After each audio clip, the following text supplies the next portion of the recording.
João capítulo 3, o verso de número 4, você que nos assiste agora através da nossa live, você que está aí, também vai ouvir essa mensagem no nosso canal no YouTube. Deus abençoe grandemente a sua vida. Diz assim, João capítulo 3, verso de número 4, diz assim: disse-lhe Nicodemos: como pode um homem nascer sendo velho? Porventura pode tornar a entrar no ventre de sua mãe e nascer? Verso 5, Jesus respondeu: na verdade te digo, que aquele que não nascer da água e do Espírito não pode entrar no reino de Deus. Verso 6, o que é nascido da carne é carne, e o que é nascido do Espírito é Espírito. Amém? Senhor, muito obrigado por essa noite, muito obrigado por essa palavra. Fala conosco nessa noite, em nome de Jesus. Amém e amém. Queridos, nessa noite eu quero falar sobre um nascimento espiritual. Repete comigo: nascimento espiritual. A Bíblia vai nos narrar a história em João capítulo 3. É uma história muito conhecida e ela é considerada como se fosse o textual da Bíblia, porque é uma mensagem que todo mundo prega. Deus amou o mundo de tal maneira que deu o seu Filho unigênito para que todo aquele que não pereça, mas tenha vida eterna. Mas antes de nós chegarmos nesse versículo, nós temos aqui um homem chamado Nicodemos. A história vai dizer que Nicodemos, ele era chefe, um dos doutores da lei, e ele era um homem que se destacava, liderava esses doutores da lei. Parece que vejo Nicodemos selecionando alguns, encaminhando para algumas aldeias, e nessa questão a gente começa a entender que Nicodemos, ele era um mestre da lei. Fala comigo: mestre da lei. Mestre da lei era um homem que tinha muito conhecimento acerca da literatura, acerca dos preceitos, das ordenanças que Deus havia proporcionado para o seu povo. Então esses mestres, esses doutores da lei, eles procuravam as deficiências, as fragilidades, e ali eles atuavam. Por exemplo, qual é o lugar que não tem muito conhecimento da palavra? As crianças, será que estão aprendendo direitinho a Torá? Será que as crianças estão conhecendo quem foi Moisés? Parece que eu vejo ali Nicodemos chefiando alguns homens para estabelecer uma educação judaica sobre Israel. Então, se falar de conhecimento, de uma visão de crescimento intelectual, Nicodemos, ele é um mestre. Então eu começo a ver Nicodemos preocupado com o ensino, com a educação. Nesse período eu também consigo ver Nicodemos perguntando às pessoas um pouquinho, fazendo como se fosse um censo, até o dia que Nicodemos descobre que tem um homem que é o Senhor dos senhores, Rei dos reis. Eu vou melhorar para você: ele é o Verbo de Deus, ele é a palavra de Deus encarnada sobre a terra. Parece que vejo Nicodemos escutando. Como é que é? Ele é doutor? Sim.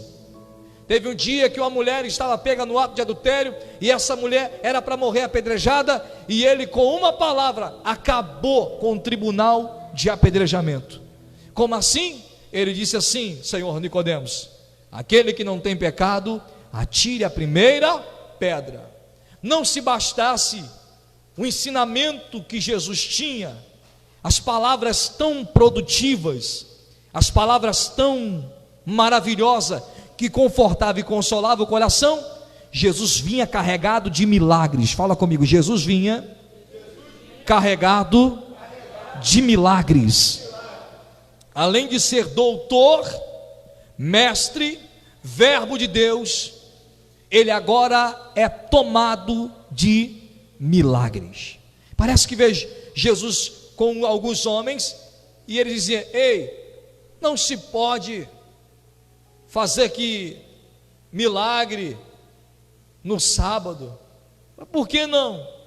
porque sábado ninguém pode se esforçar, e você liberou um homem de como se fosse, né, uma paralisia, e esse homem está aí andando com a sua cama, glorificando. Você, quem é mais fácil dizer? Perdoados são os seus pecados, ou em nome de Deus seja curado agora? Então ele quebrava os preceitos teológicos com as maravilhas.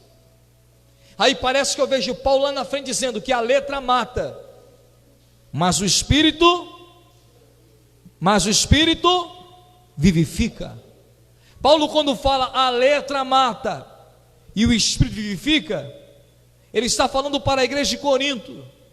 E a igreja de Corinto era uma referência naquela época da Grécia. Todo mundo que ia para conhecer os teólogos, os filósofos, os crânios, os homens que tinham grande sabedoria, paravam em Corinto, porque Corinto era a capital do conhecimento filosófico. Então, quando alguém queria conhecer um pouquinho de filosofia, eles se apoiavam na sabedoria dos homens que estavam em Corinto. Só que quando Paulo vai pregar, ele aprende o que Jesus ensinou para Nicodemos: o que é nascido da carne é carne, e o que é nascido do Espírito é Espírito. Vamos falar sobre nascimento da carne? A gente sabe muito melhor do que ninguém que nós viemos do ventre de nossas mães, fomos gerados ali dentro. E como eu estou, nessa promessa de ser um papai, esses dias eu estava assistindo um vídeo e eu fiquei impressionado, eu fiquei impactado com esse vídeo. Fiquei emocionado porque ver como Deus é lindo e perfeito. Verdade que o vídeo era muito grande, mas eu quero falar só sobre 3 pilares do nascimento, da fecundação de uma criança dentro do ventre. O primeiro pilar é a coluna vertebral. O segundo pilar é a cabeça, é o cérebro. E o terceiro é o coração. A criança, quando ela está sendo gerada dentro, as primeiras coisas que nascem é a coluna, o cérebro e o coração. E ali Deus falou comigo, porque existem 3 coisas que o nascimento espiritual também produz na nossa vida. Primeiro é a coluna, a estrutura de tudo aquilo que Deus vai te dar. Segundo é a mente. Para quê? Porque a mente é o domínio do corpo. A mente não fala para sua mão hoje, pega o copo d'água, não é assim? A mente não diz para você, faça sustenido. Você não vai lá no faça sustenido, na maioria das vezes você nem olha, mas a sua mente já trabalhou os seus dedos, já disse para você na bateria, agora é a hora da virada nem chegou, em milésimos de segundo, a sua mente consegue produzir para você, é agora, e não é assim que você faz? Você escreve sem olhar para o papel, na maioria das vezes não é assim? Você digita no telefone, você escuta, você recebe várias informações, porque Deus te deu uma mente fértil para produzir, crescer e multiplicar. Você pode dar um glória a Deus aí por isso? Então a primeira coisa que Deus faz no nascimento espiritual é te dar estrutura. Depois Deus te dá inteligência. E terceiro, Deus te dá o coração.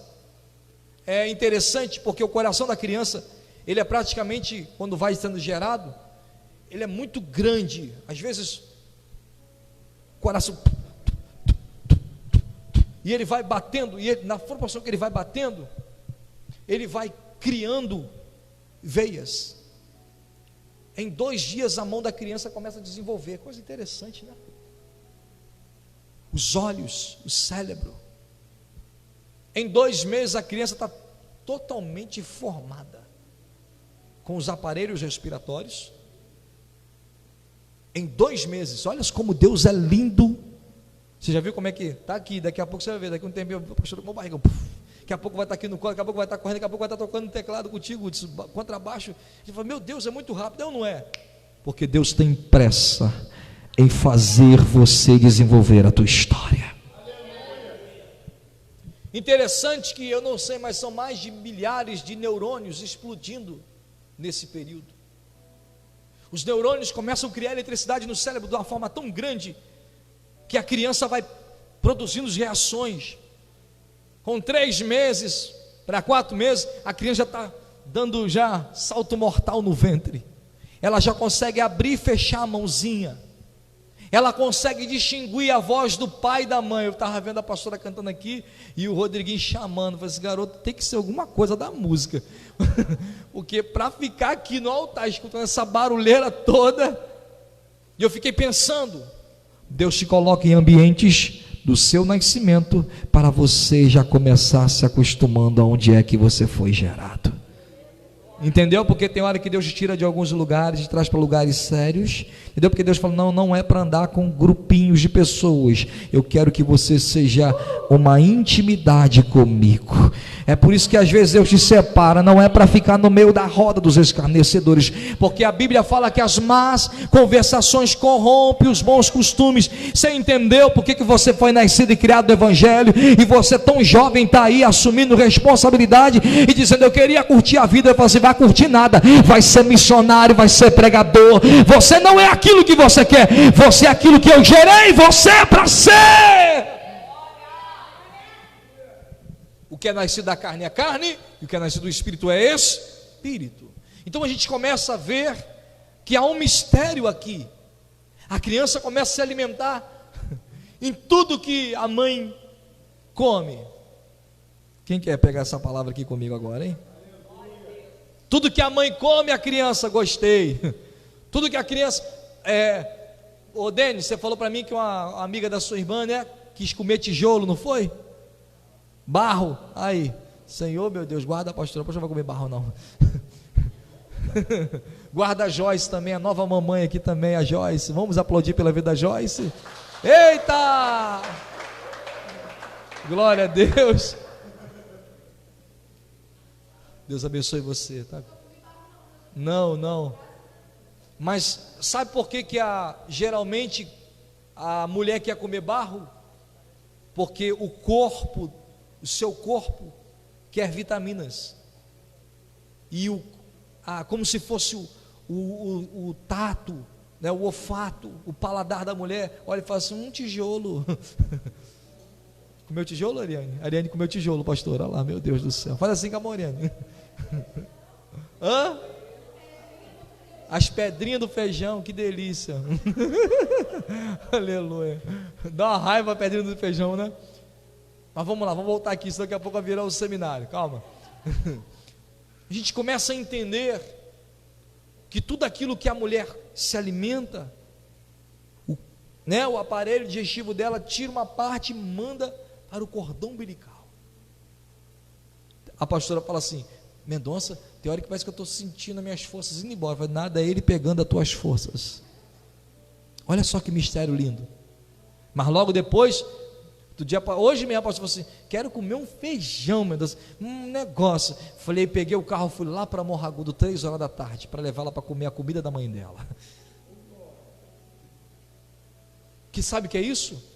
A necessidade de se alimentar daquilo que o ser que está lá dentro quer. Você não pegou não? Eu estou vendo vários cordão umbilical no Vida com Cristo aqui hoje. Tudo que você come aqui vai te produzir uma semana de vitória. Por isso que tem hora que eu falo assim, vamos orar. Aí você fala, orar é o desejo por um alimento mais forte. E vou dizer uma coisa, o médico fala assim, alimenta bem a mamãe, alimenta ela com o melhor possível. Esses dias minha pastora falou assim, tenho que comer tangerina, né? Tangerina é bom, porque ajuda, é vitamina C. Então Deus está falando com você hoje, que essa vontade, esse desejo de ler a palavra, não é seu, porque você está sendo gerado pelo Espírito Santo de Deus.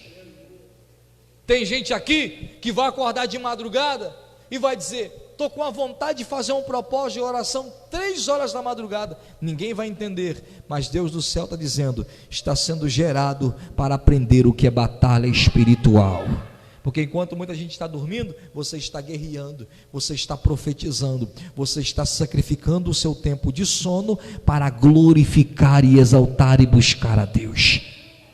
Então a gente começa a entender que tudo aquilo que a mãe se alimenta, a criança também se alimenta.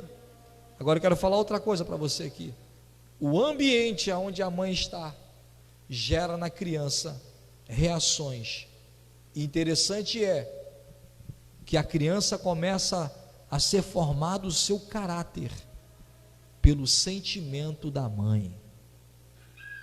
Por exemplo, já viu crianças que choram muito, ou crianças que são muito, chorosas, medrosas?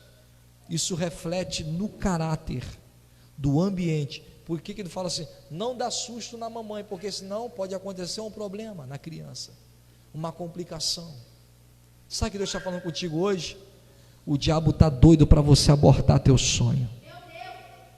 O diabo está te colocando em lugares para você ter medo, para atrapalhar esse crescimento espiritual. O diabo usa pessoas para dizer coisas para você não acreditar. Só que hoje Deus te trouxe aqui para você cuidar desse projeto que é você e alimentar ele muito bem. Nicodemos, então, ele falou: tem um cara aí que é bom? Tem. Parece que vejo Nicodemos na noite, a Bíblia vai dizer que foi de noite, ele colocando uma capa, porque ele não poderia sair em qualquer lugar, e ele indo de encontro a quem? A Jesus de Nazaré. Quando ele chegou em Jesus, é interessante ver Nicodemos descendo. Nicodemos poderia falar: Jesus, eu estou enviando um mensageiro, uma carta timbrada, e eu queria que o senhor estivesse em um jantar na minha casa. Nicodemos não faz isso, não faz nenhuma cerimônia, não chama Jesus para um particular. Nicodemos vai aonde Jesus está, de forma surpreendente, e ali Nicodemos começa a dizer, primeira fala de Nicodemos é: bom mestre. Fala comigo, bom mestre. Bom mestre. Ele reconhece que ele não é o maior mestre de Israel. Ele quebra o orgulho dele e ele enaltece Jesus como bom. Ele poderia falar assim: o Senhor é um excelente mestre, como eu sou. Vamos conversar de mestre para mestre? Nicodemos poderia, porque Nicodemos tinha autoridade para isso, tinha bagagem para chegar ali e falar assim: ei, Senhor, que excelente dia, hoje eu conheci alguém do naipe de Nicodemos para conversarmos sobre judaísmo, sobre teologia.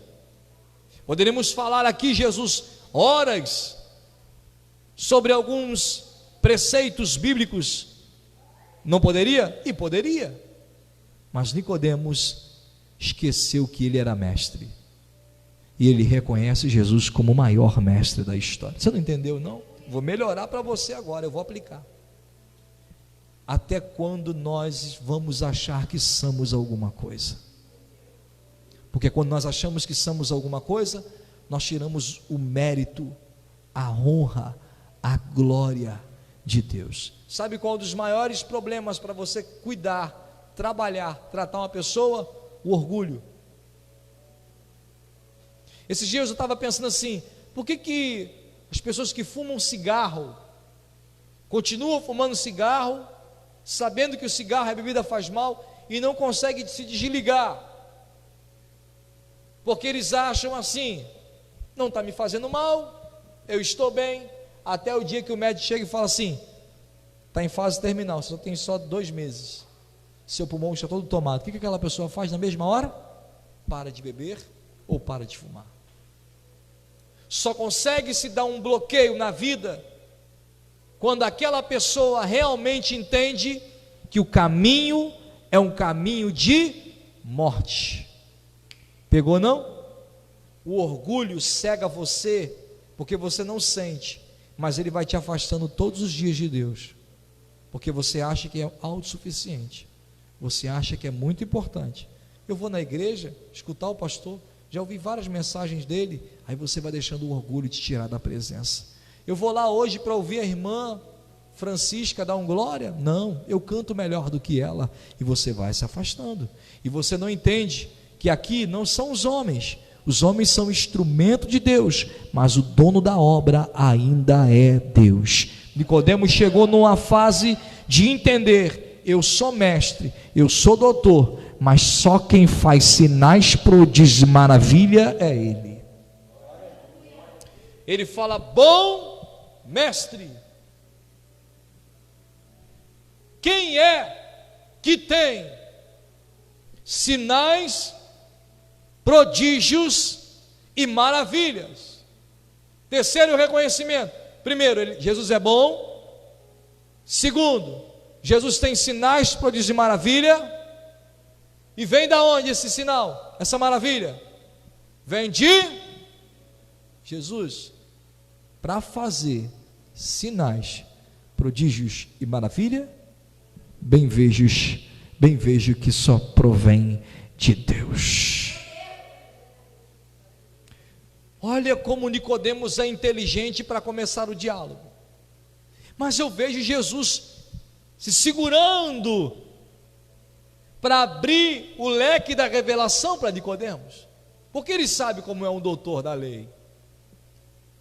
Toda pessoa que ela é muito estudiosa, ela é muito questionadora, e os questionamentos que te levam a descobrir, é assim ou não é? Por exemplo, se eu falar aqui sobre automóvel, algumas pessoas vão falar assim: ah, pastor, eu não gosto, não tenho nem aptidão. Mas se eu falar aqui sobre futebol, alguns vão falar: epa, é a minha área, pastor, vamos conversar, né? Porque a curiosidade te chama para conhecer um pouco mais a fundo. Nicodemos entendeu. Ele era um homem muito inteligente, porém, a mente de Nicodemos é uma mente muito rápida, muito produtiva e muito questionadora. Jesus já vem rápido e didático. Por que me chamas bom? Espera aí, eu estou te elogiando. Bom só existe um: o vosso Pai que está no céu. Pastor, Nicodemos foi lá, mas Jesus sabe onde ele está aplicando a mensagem. Fica tranquilo. O mal da gente é querer ensinar Jesus como se deve pregar para doutor, mas ele conhece, porque ele é o alfa, ele é o ômega, ele é o princípio, ele é o fim. Eu vou dizer mais: a palavra de Deus é mais penetrante do que uma espada de 2 gumes, que vai na divisão da alma e do espírito, e é apta para discernir o pensamento e a intenção do coração. Antes de eu pensar em falar alguma coisa, antes de eu pensar em viver o amanhã, Deus já conhece 20 anos na frente. Por isso que Ele está no controle da tua vida hoje, dizendo para você: eu quero cuidar, eu quero tratar, eu quero gerar em você alguém melhor. Quem quer ser tratado por Jesus aqui hoje? Nicodemos aprende então que bom só existe um, vosso Pai que está no... Então ele entende que Jesus tem humildade suficiente para entender que o Pai é maior do que ele. Embora eles são iguais, ele reconhece que o Pai é. Interessante é isso, né?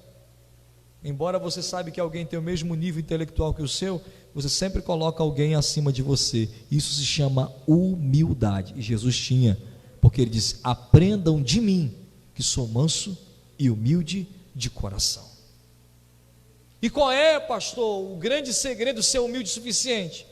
Somente um: descanso para a vossa alma. Porque a humildade me coloca num nível, olha só que coisa linda que Deus está me revelando aqui agora, de descanso.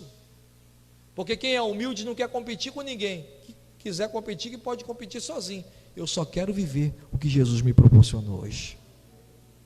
Quem é humilde não se preocupa com o sucesso de ninguém, porque o sucesso do outro não me incomoda, mas sim me faz alegre, porque eu sei que um dia também a minha hora vai chegar. Quem pode dar uma glória a Deus aí?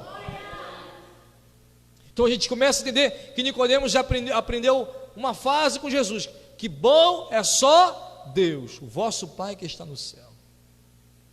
Aí Jesus começa a falar: Nicodemos, o que é nascido da carne é carne. Nicodemos: entendi, sei, nascimento, mas o que é nascido do Espírito é Espírito. Espera aí, então. Aí Jesus está falando assim: Nicodemos, você estudou, você teve educação da sua mãe, você frequentou a melhor faculdade de Israel, você aprendeu com os melhores mestres, você viveu ao pé de Gamaliel, você tem os melhores instrutores de teologia, mas só isso não importa. Mas como assim? O que é nascido da carne é carne, mas o que é do Espírito é Espírito. Mas como eu vou nascer de novo? Queria que o Senhor me explicasse isso. Te falo de coisas terrenas e você não entende, quanto mais quando eu te falar de coisas espirituais. Você não entendeu não? Está pronto para nascer amanhã? Está pronto para nascer agora? Está pronto para nascer daqui 3 dias? Está pronto para nascer daqui 2 semanas? Você não entendeu não? Você pode nascer aqui agora e na madrugada você nascer de novo. Você não entendeu não? Vou melhorar para você. Deus tem sempre uma nova criatura para quem quer nascer de novo. Como assim, pastor? Vou melhorar. Quer ficar do jeito que está? Ranzinzo, um velhinho chato, chato de galocha. Vai ficar assim até quando, rapaz? Já viu a diferença do ancião para o jovem? O jovem sempre está pronto para aprender. O ancião não quero ouvir isso não. O que é isso? Deus quer te dar uma mentalidade fértil, produtiva, ansiosa para conhecer um pouco mais. E eu vou dizer uma coisa para você, já preguei João 3,16 muitas vezes, já preguei sobre Nicodemos diversas vezes. Você vai olhar lá no YouTube, deve ter mais ou menos umas 80 pregações só aqui nessa igreja, mas todo dia nesse altar é algo diferente do que foi no domingo passado. Porque com Deus não existe assim, eu te dou uma porção e acabou. Com Deus não. Com Deus é assim, está vendo o mar? Pega teu barco e navega sobre ele. Com Deus é assim, está vendo aí? Estou vendo. Ezequiel, olha aí o rio. Aí Ezequiel chega no templo e ele olha as águas saindo do umbral. Aí o anjo fala assim, vem cá, chega mais perto. Ezequiel vai chegando perto, aí a água no joelho, tornozelo. Depois o anjo vai lá, mede ele, água no joelho. O anjo vai, mede ele, água no lombo. O anjo chega mais. Quanto mais você se aproxima, mais Deus te leva no profundo. Foi o louvor que vocês louvaram aqui hoje. Quanto mais você chega a Deus, Ele se achega a você. E quanto mais você busca Ele, Ele anseia em te surpreender. Você está pensando que essa oração que você faz aqui, fica aqui nessa terra, é ruim? Deus fica lá, tu orou por milagre? Deixa eu pensar um milagre maravilhoso para te dizer que eu sou Deus. Eu vou falar o que eu falei aqui na quinta-feira. Com Deus, o passeio é com muita emoção e com muita aventura. Porque Deus não te trouxe aqui para viver uma vida normal.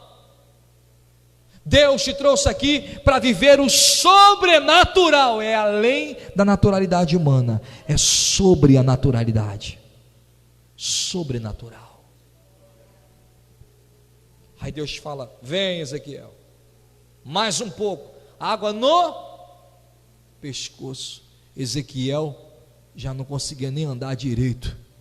Aí o anjo falou assim, ei Ezequiel, rapaz, eu acho que está bom, vamos embora? Não, é agora que eu vou te surpreender. O anjo pega ele pela mão e mergulha ele.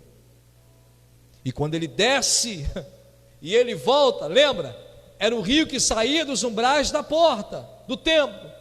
Mas quando ele chega lá, ele levanta. Parece que veja o anjo segurando a mão dele.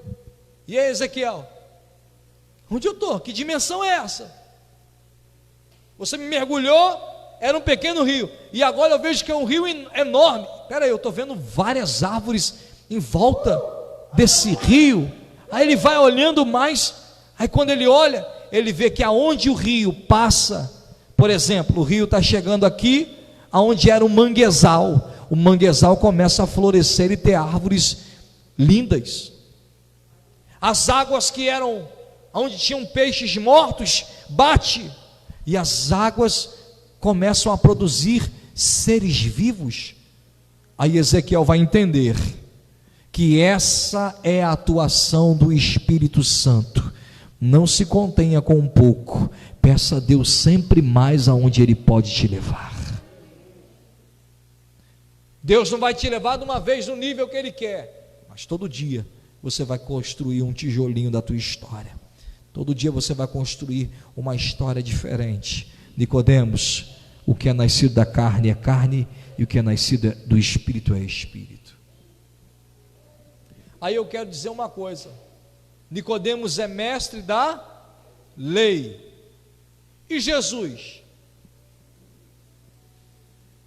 Como nós diríamos, se fôssemos colocar uma plaquinha, um canudo, e falar assim: Jesus, a tua faculdade mais maravilhosa aqui na terra não foi a sinais e prodígios, porque sinais e prodígios, né? A maior maravilha que existe não é o homem construir um prédio, embora ele tenha muita força para isso. Não é o homem construir um avião. A maior grandeza que Deus quer de nós, sabe qual é? O amor. E com a quantidade de instrumento, tecnologia, tem um camarada aí que ele tem lançou um Cadillac no espaço para ver quanto tempo esse Cadillac vai sobreviver, se ele vai se deteriorar ou não. Já tem tecnologia avançada para alguns. Quiser dar um passeio em Marte, pode ir na Lua. Mas a gente não vê mais o amor. Tivemos uma guerra na Ucrânia lá, a Rússia acabando com aquele país, pessoas morrendo todos os dias, porque sabe por que está tudo caro hoje aqui no Brasil? O arroz, o feijão, o leite, por causa daquela guerra lá. Porque todo recurso, toda a força, a inteligência, os homens estão usando, os países de primeiro mundo estão usando para gastar com bomba, com explosões, em alimentar exército a ficar guarnecendo fronteiras. Tanta inteligência, tanta tecnologia, para viver em um mundo fechado. Você chega nos Estados Unidos, os Estados Unidos é cercado. Os Estados Unidos tem cerca, o maior, né, uma das maiores potências mundial, cercado. Até na fronteira do mar tem cerca. E ai de quem ousar atravessar ali. Aí eu fico imaginando, tanto dinheiro, tanto recurso, e a gente olha para a Etiópia. Vou muito longe não, a gente olha aqui para o Brasil, Duque de Caxias, tem um lixão aqui, que tem gente que fica esperando o caminhão do lixo chegar, abrir aquela tampa, jogar, para pegar um pedaço de pão e dar para o filho. Cadê o glória a Deus? Some. Porque o maior sentimento que Deus quer não é que você seja um intelectual, é que você seja parecido com Ele. Porque eu quero nomear Jesus hoje como o mestre da graça, o mestre do amor. Não Shakespeare, amor. Você não conheceu o Nazareno. Porque a cruz, para todo mundo, era como sinal de, por exemplo, se um filósofo morresse crucificado, tudo que ele escreveu ficava na crucificação. O sangue derramado na cruz era para dizer: esse aqui é maldito, não é digno. E quando colocaram Jesus na cruz, colocaram 3 plaquinhas lá, em 3 idiomas, em hebraico, em aramaico e grego, rei dos judeus. Era como dizer assim, ó, olha aí o que vocês nomeiam como rei, olha onde ele está, amaldiçoado, destruído, cancelado. Só que eles não sabiam que depois da primeira gota de sangue sendo derramado e encostado na terra, os montes iam tremer, o céu ia se fechar, e o próprio centurião, que havia matado muitos homens naquele dia, começou a se tremer todo, porque ele via que o galileu não gritou, não chorou, somente disse: Pai, perdoa, porque eles não sabem o que fazem. A maior história de amor não foi escrita em um papel e alguém disse: que poema lindo. Passam-se gerações e gerações e esse poema continua sendo um dos maiores, feitos em literatura para alcançar os nossos corações e encher a nossa vida de esperança. Não. A maior prova de amor foi segurar os cravos em silêncio, em ver os soldados rindo, brincando, zombando, e ele olhar para a eternidade e dizer: Pai, perdoa, porque eles não sabem o que fazem. A maior palavra de Jesus na cruz é: perdoa. Quem quer comigo essa palavra aqui hoje? O maior feito seu no cristianismo não vai ser você pregar nos Gideões missionários.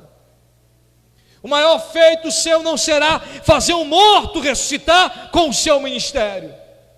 O maior feito não será você dizer um dia: eu preguei em 300 países, eu evangelizei, ganhei 10.000 almas. A maior dádiva de Deus hoje para a sua vida é dizer para você: será que ainda nesse coração que eu salvei, que eu libertei, germina o perdão?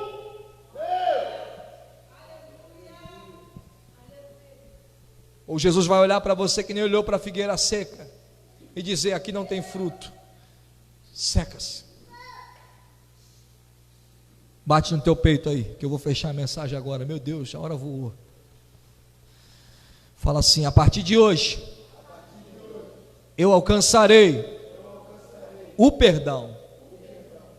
E eu fecho a mensagem dizendo para você: se você não encontrar esse fruto aí, sua vida terá raízes de amargura. Não é difícil não encontrar o perdão? Imagina quantos malefícios virá sobre nós, porque é como se eu tivesse algo contra um irmão e aquilo ficasse enraizado e eu não liberar aquilo de mim. É como se todo dia, ao invés de eu pegar e falar assim: ei, eu vou arrancar, eu boto lá a aguinha e eu vou cultivando dentro do meu ser uma sementeira de falta de perdão. E eu vou te falar o que é que nasce aí. Na falta de perdão vai nascer rancor, tristeza, desprezo, várias raízes de amargura. Mensagem séria, não é? Muito forte, não é? Então hoje você coloca a mão aqui no teu peito aqui de forma profética, coloca. Fala: Deus, eu arrancarei do meu ser toda falta de perdão. Tira, joga fora. Agora coloca a mão no seu peito de novo. Fala: Deus, produz em mim o amor. Fala assim: se tem alguém, Senhor, que eu não perdoei, eu quero aprender com o Senhor, liberar o perdão, não para a pessoa, primeiro para mim. Fala assim: eu vou amar. Fala assim: eu vou perdoar. Fala assim: eu não tenho pedra para atacar em ninguém, porque eu também sou pecador. Fala assim: mestre da graça, me ensina hoje a nascer do Espírito. Fala assim: Espírito Santo, produz em mim esse perdão, em nome de Jesus. Quem pode aplaudir a Jesus por essa palavra?